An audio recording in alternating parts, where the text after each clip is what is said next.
Rockovo knjigo na nek način lahko beremo tudi kot polemiko z teorijo zamudništva, se pravi pač neko interpretacijo slovenske umetnosti, ki vedno govori, da tisto, kar se pač v Sloveniji zgodi, je na nek način posledica odmev tokov, ki so se nekje drugje v tujini že zgodile, ne.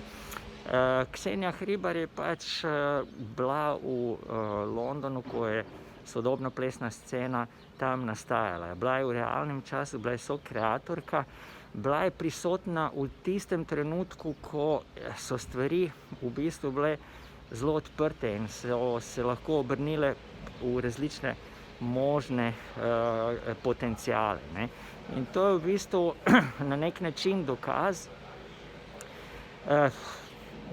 lahko rečemo pač polemičen, eden od polemičnih primerov, pa daleč od tega, da bi bil edini, da teorija zamudništva lahko mogoče drži za nek kulturniški, ne pa za celoten umetniški spekter, ne.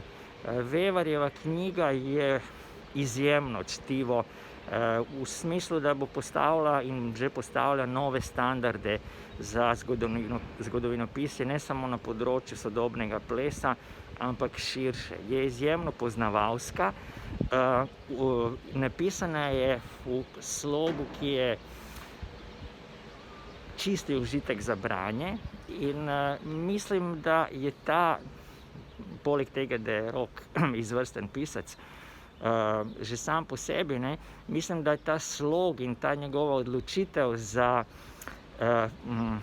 takšen slog ravno posledica erudicije. Torej nekdo, ki ogromno ve in je preštudiral izjemno število dokumentov, arhivov, imel pogovore z ljudmi, ki so pač sodelovali, poznavali, vplivali in bili vplivani strani Ksenije Hribar.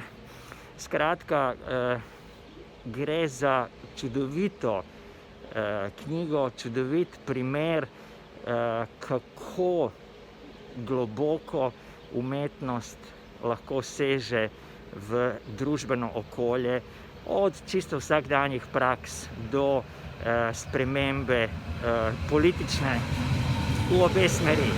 Od tega, da vidimo, kako se politični premiki in politične odločitve manifestirajo v samih umetniških praksah, do tega, da se pač nekatere politične odločitve ne morejo upreti določenim novim, prodornim, emancipatornim umetniškim praksam.